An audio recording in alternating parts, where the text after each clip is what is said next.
हाँ जी, तो इस वीडियो में हम बात करेंगे हमारा third main topic, it's a refraction and reflection of a plane waves using Huygens principle. तो इन वेव ऑप्टिक्स में ह्यूजन प्रिंसिपल जो है वो रिफ्रैक्शन और reflection of a plane waves को क्या करता है, एक्सप्लेन करता है। रिफ्रैक्शन जो है जब वेव जो है चेंज करता है direction upon entering a new medium तब होती है, जबकि रिफ्लेक्शन जो है is a bouncing back of a wave from a surface. Huygens का प्रिंसिपल ये बोलता है कि हर एक पॉइंट जो है वेव फ्रंट में वो source of secondary spherical wavelet की तरह एक्ट करता है और नए वेव फ्रंट जो है वो इन्वेल्प होते हैं ऑफ दिस वेवलेट्स। और रिफ्रैक्शन में क्या बताया गया है कि जब प्लेन वेव फ्रंट जो है मतलब ए बी जो है वो पहुंचती है बाउंड्री पे, तो हर एक पॉइंट जो है ए बी पे वो सोर्स ऑफ सेकेंडरी वेवलेट बन जाता है।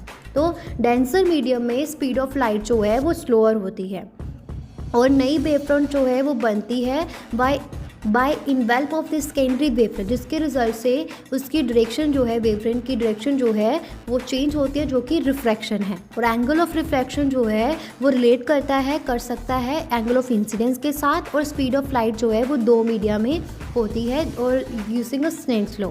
रिफ्लेक्शन में सिमिलर जैसे रिफ्रैक्शन की तरह ही जब प्लेन वेवफ्रंट जो है वो सरफेस पे हिट करती है तो हर एक पॉइंट जो है वेवफ्रंट पे वो सेकेंडरी वेवलेट की तरह एक्ट करता है और ये वेवलेट प्रोपेगेट होती है back into the original medium. और envelope of this reflected wavelet जो है वो रिफ्लेक्टेड वेवफ्रंट बनाती है और एंगल ऑफ इंसिडेंस जो है वो इक्वल होता है एंगल ऑफ रिफ्लेक्शन के between the reflected ray and the normal. और इंसिडेंट रे, रिफ्लेक्टेड रे और नॉर्मल जो है to the surface at the point of the incident और lie in the same plane. तो ह्यूजन का प्रिंसिपल जो है प्रोवाइड करता है एक ज्योमेट्रिक कंस्ट्रक्शन जिससे हम जो है वेवफ्रंट कैसे अपनी डायरेक्शन चेंज करती है ड्यूरिंग अ रिफ्रैक्शन और रिफ्लेक्शन ये समझ सकते हैं और ये leading to the laws governing this phenomenon. Clear हुआ? हाँ जी। उसके अलावा हम इसके बारे में और बात कर लेते हैं। जैसे इसके आगे 3 सब टॉपिक्स है कि refraction of a plane wave, refraction at a rare medium, reflection of a plane wave by a plane surface.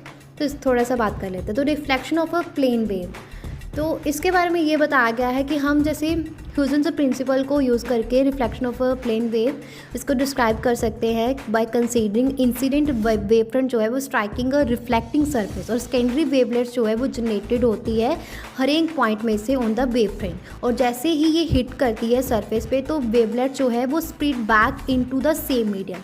और by analysing the geometry and the fact that की वेव स्पीड कांस्टेंट है तो it can be demonstrated that the angle of incidence equal to the angle of reflection, I is equal to R. तो incident ray, reflected ray, normal जो है at the point of incident lie in the same plane. Next आता है refraction of a plane wave. तो refraction के लिए plane wave की for refraction plane wave front जो है वो incident on a boundary between two different media जहाँ पे वेव स्पीड जो है चेंज होती है।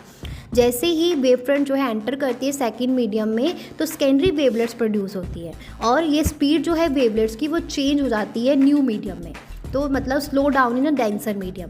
अब वेवफ्रंट बेंड्स तो this leads to Snell's law जो रिलेट करता है एंगल ऑफ इंसिडेंस रिफ्रैक्शन के angle of incidence and refraction के साथ टू रिफ्रैक्टिव इंडेंसेस और speed of the two media, मतलब